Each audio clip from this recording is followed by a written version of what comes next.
Muy buenas tardes, amigas y amigos de Brújula Internacional. Siempre está el recorrido por los escenarios internacionales con el choque de las imágenes y la fuerza de las palabras. Hoy todas las encuestas dan por un empate técnico la candidatura de Trump y la de Kamala Harris. Sin embargo, The Economist de Londres dice que Kamala Harris ganará las elecciones, a pesar de que los periódicos más importantes como el New York Times y otros órganos de prensa de Estados Unidos afirman que Donald Trump tiene una pequeña ventaja. Sin embargo, faltan pocos días, ya han votado muchísimos en Estados Unidos por correspondencia y el martes 5 veremos el resultado final. Sí, definitivamente, como en México, por primera vez una mujer presidenta de los Estados Unidos Federados de México. En los Estados Unidos podrá haber también una mujer presidenta, además expresión de lo que es la unidad de razas, de presencia de extranjeros y con un lenguaje mucho más humanitario que el del propio Trump, quien ha firmado muchas veces una política dura de los Estados Unidos, especialmente frente a la migración. Por eso Donald Trump afirmó que Estados Unidos es un cubo de basura debido a la política migratoria de su antecesora Kamala Harris y también el presidente Biden. Además, quien cuidó con la ayuda del presidente Barack Obama ayer, Kamala Harris, y del rockero Bruce Springsteen, para intentar desempatar las encuestas, están recurriendo a todos los medios y sobre todo Trump en una línea muy dura contra Kamala Harris, incluyendo los ataques directos, personales, sobre la incapacidad que tiene para gobernar, aun cuando las mayorías parecieran más inclinadas al voto de una mujer presidenta de Estados Unidos. Pero es un debate que el mundo sigue porque lo que pasa en Estados Unidos importa a la comunidad internacional. Donald Trump afirmó el jueves que Estados Unidos es un cubo de basura debido a la política migratoria de su rival Kamala Harris durante un mitin en Arizona, uno de los 7 estados que pueden decidir el resultado de las elecciones presidenciales. That's what's happened to her. We're like a garbage can. Somos como un cubo de basura. Es la primera vez que digo eso, y cada vez que hablo de lo que han hecho a nuestro país me enfado más y más. Es la primera vez que digo cubo de basura, pero ¿saben qué? Es una descripción muy acertada. But you know what? It's a very accurate description.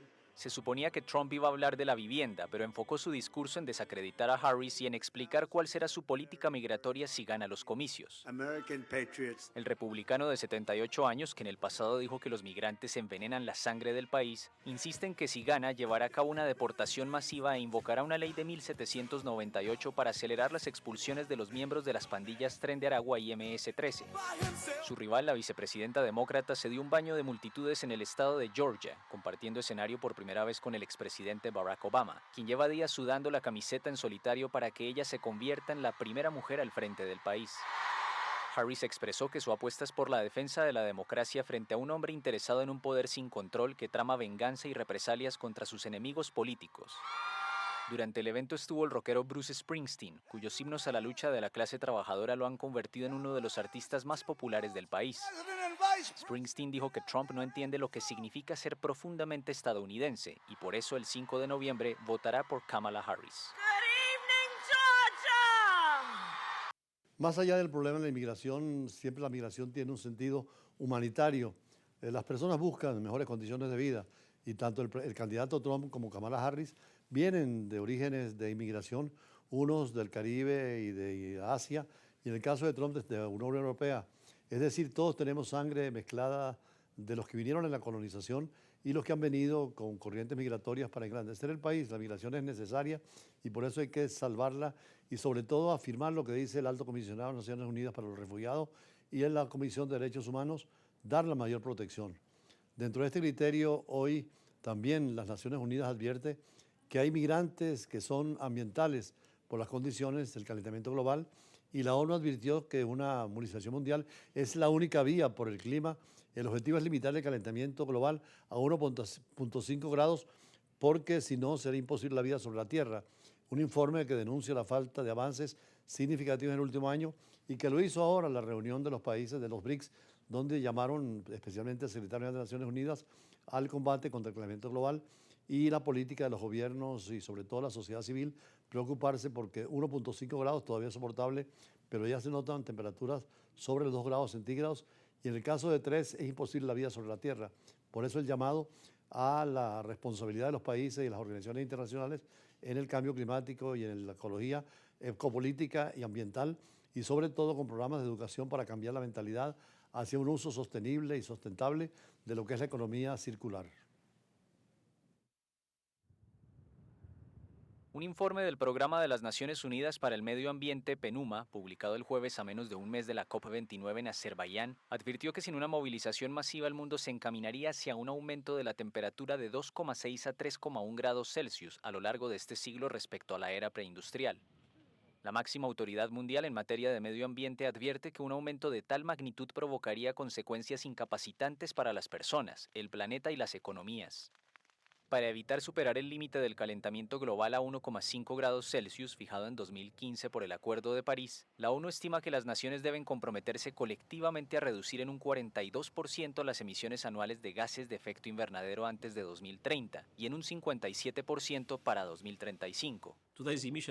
El informe de hoy sobre la brecha de emisiones es claro. Estamos jugando con fuego, pero no podemos seguir jugando con el tiempo. Se nos ha acabado el tiempo. Cerrar la brecha significa cerrar la brecha de ambición, la brecha de implementación y la brecha de financiación a partir de la COP29.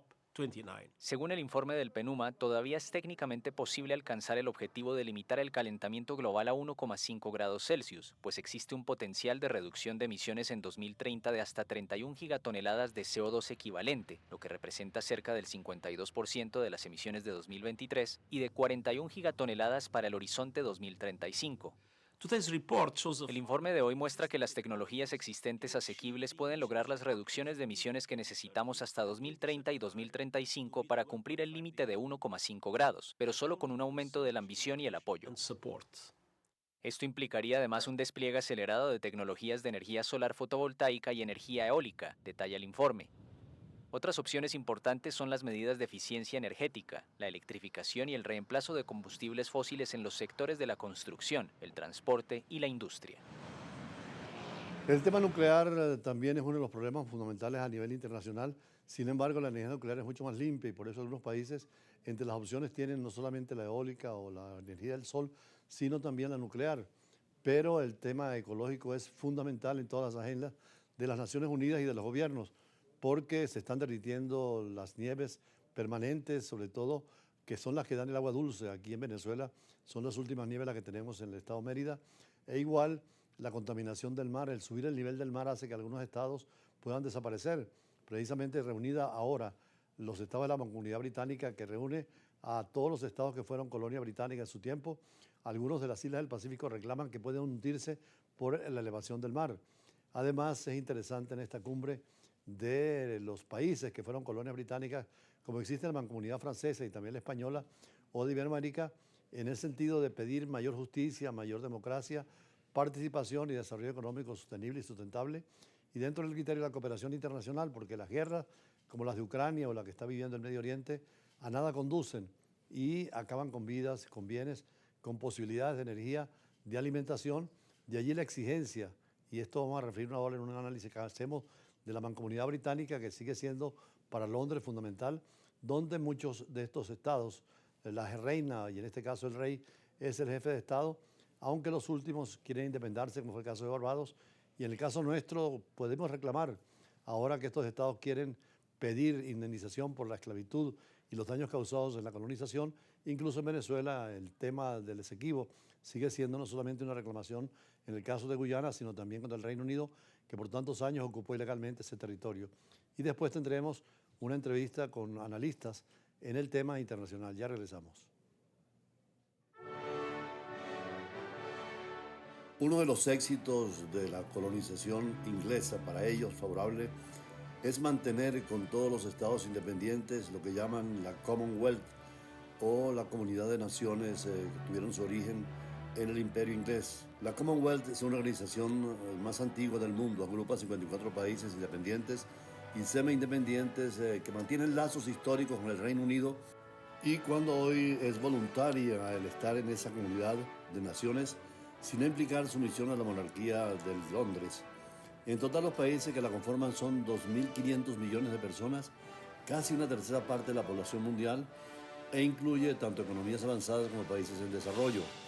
Entre sus objetivos compartidos expresados en la Carta de la organización se encuentran el desarrollo de las sociedades libres y democráticas, la cooperación internacional en materia económica y política, y la promoción de la paz y la prosperidad para mejorar la vida de todos sus habitantes.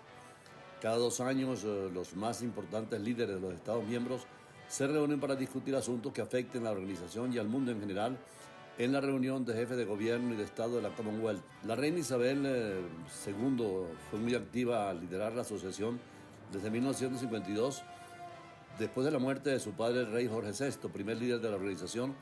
Aunque la monarquía británica no asume automáticamente la jefatura de la Commonwealth, son los países miembros quienes deciden quién preside la organización, y actualmente es el rey Carlos quien tiene la presidencia. Allí están por África Botsuana, Camerún, Gambia, Ghana, Kenia, Reino de Eswatini, Lesoto, Malawi, Mauricio, Mozambique, Nambia, Nigeria, Ruanda, Seychelles, Sierra Leona, Sudáfrica, Uganda, República Unida de Tanzania y Zambia. Y esta comunidad fue bautizada como British Commonwealth of Nations, Mancomunidad Británica de Naciones. La estructura de la Commonwealth cambió a partir de mediados del siglo XX, cuando la India quiso independizarse y convertirse en república en 1947, pero sin querer perder su participación en la Commonwealth. En 1949, a través de la Declaración de Londres, se estableció que las repúblicas y otros países podían formar parte de ellas, dando lugar a la moderna y hoy conocida Commonwealth of Nations. Más de 50 países integran la Commonwealth. Su principal objetivo es la cooperación internacional en el ámbito político y económico, y como decíamos, desde 1950 la pertenencia a ella no implica sumisión alguna a la corona británica, aunque se respeta siempre la figura del monarca del Reino Unido. Con el ingreso de Mozambique, la organización ha favorecido la denominación Mancomunidad de Naciones para subrayar su carácter internacionalista.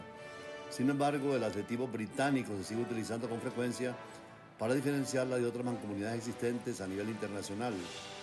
El rey Carlos III del Reino Unido está a la cabeza de la organización según los principios de esta unión de países como símbolo de la libre asociación de sus miembros. La organización tiene sus orígenes en la Conferencia Imperial de 1930, cuando el gobierno británico reconoció ciertos derechos de autodeterminación a sus colonias e inició los trabajos que culminaron con el Estatuto de Westminster en 1931 y que dieron origen a la mancomunidad. Hacia el interior la administra un secretario general con sede en la ciudad de Londres, que en la actualidad está dirigido por países que no son de Inglaterra. Otras organizaciones hermanas que colaboran con los esfuerzos del secretario general son la Fundación de la Mancomunidad, Commonwealth Foundation, y la Mancomunidad de Aprendizaje, en el inglés Commonwealth of Learning, con sede la primera en Londres y la última en la ciudad de Vancouver, señalando la importancia que tiene la educación en la integración de un continente o de una comunidad como la de Naciones Británicas. Hoy están reunidos en Samoa con el rey Carlos III del Reino Unido a la cabeza para debatir, entre otros temas, sobre el impacto del cambio climático en los países miembros, porque muchos son islas de baja altura y un peligro de la subida del nivel del mar.